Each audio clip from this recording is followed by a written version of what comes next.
If you've ever been to Atlantic Canada, you know it is absolutely gorgeous. That coastline is rugged, all natural, and windswept.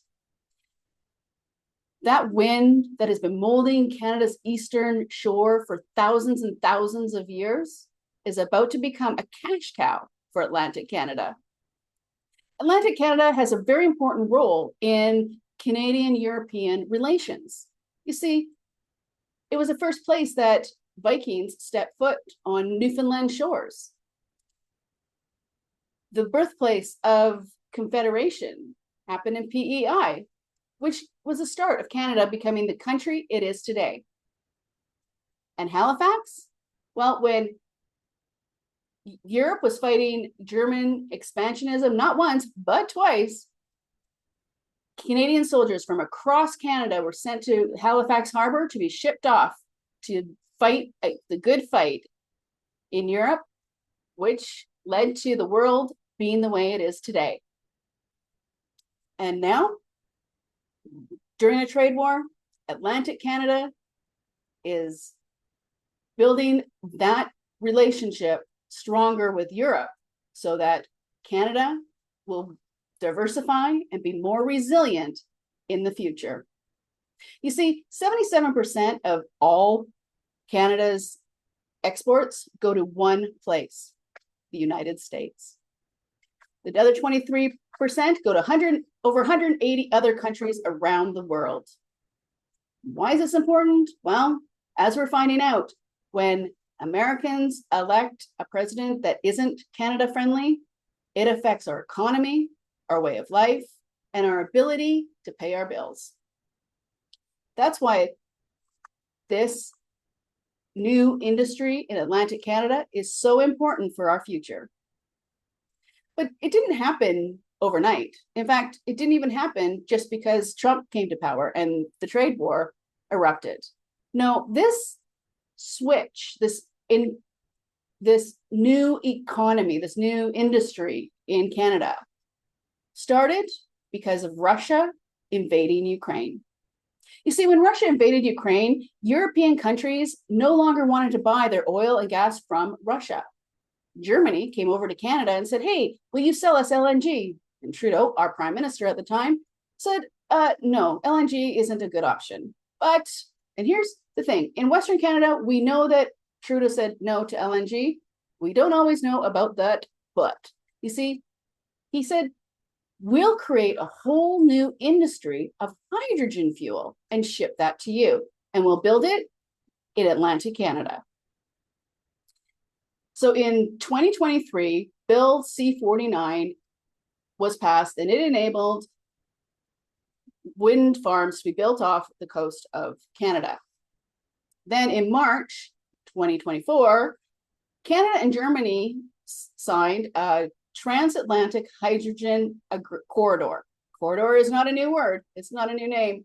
We may think it is because all of a sudden Bill C-5 made it something, but we already had corridors, and the transatlantic hydrogen corridor meant that we were going to create hydrogen fuel and send it to Europe via ship.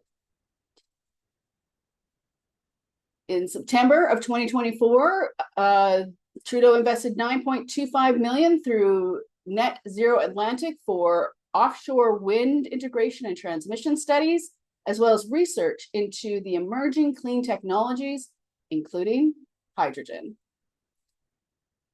Then later, or earlier this year, in February, we signed the Global Offshore Wind Alliance. We joined the Global Offshore Wind Alliance. What is that? Well, it's a group of countries in Europe who build offshore wind farms.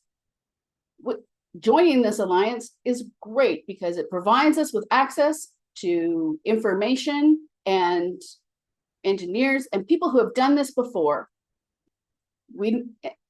Which also led to people from Europe coming to Canada and investing in this new industry to get it off the ground.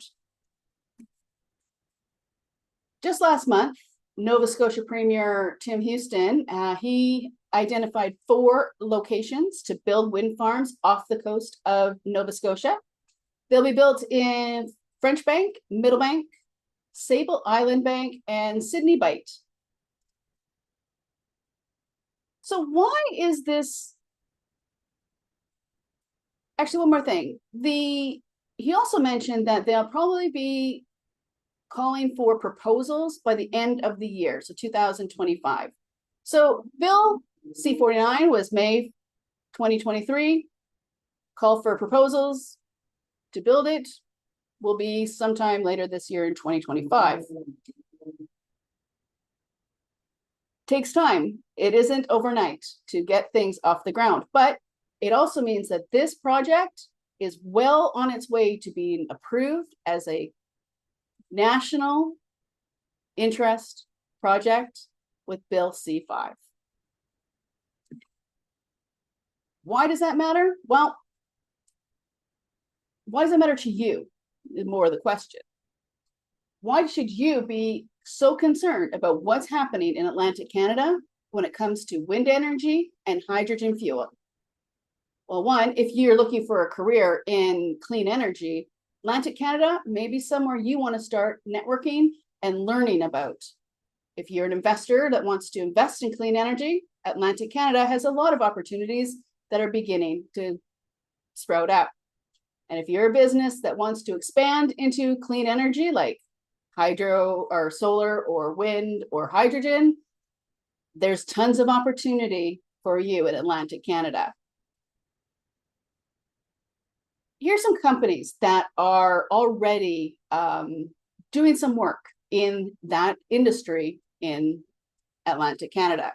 So we got Pattern Energy's Argentia Renewables Project.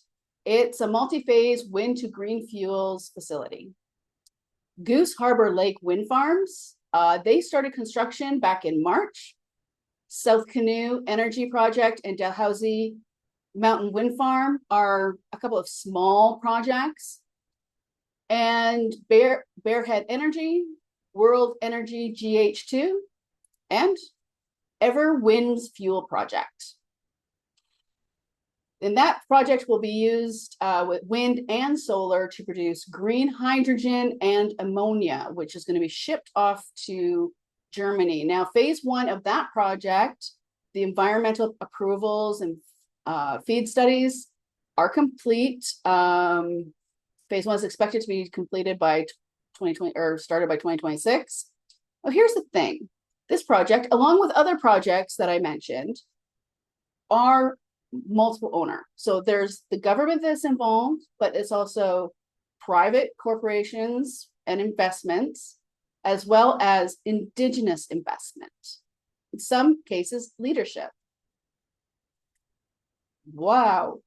What does that make that so important? Why is that such a big deal? Bill C-5, that national interest projects bill that a lot of people were upset about. Well, it was created to bring projects like this to the table and help facilitate the from beginning to end and make it shorten that space. Because a lot of times it's government, a lot of times signatures sit on desks for way too long. Or you're in a meeting and you need answers to something, and you say, okay, well, we'll get the answer and we'll meet again. Then you have that meeting and you still didn't pick up the phone to get that answer.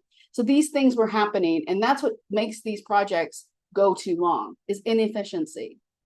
So Bill C-5 creates an office where they are responsible for these projects and facilitating these projects to ensure that signatures get signed and questions get answered. And the people that are supposed to be at that table are at that table at the beginning to decide which projects are going to go forward and which projects still need the work that Atlantic Canada has done when it comes to these wind farms and hydrogen energy. This idea of 3 groups coming together to build a project is not new.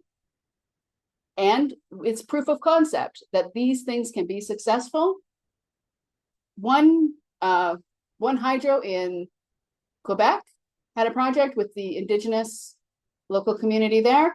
It came in, was completed 1 year early, and it came in under budget, which is proof that this can happen. It can shorten this pace and move projects forward when you work with all stakeholders, all peoples, from the beginning to the end. And you offer them an incentive, or by having an ownership, a stake, skin in the game. So why does this matter to you? I'd like to know if this is information that you find interesting, and how you can utilize this information to find opportunities for your business, your money, your career, your family. Because let's face it, it is cheaper to live in Atlantic Canada than, say, downtown Vancouver. There's lots of opportunities coming, but if you know where to position yourself ahead of the game, then when those opportunities come up, you're going to be there, ready to take advantage of them. Well, until next time, peel out.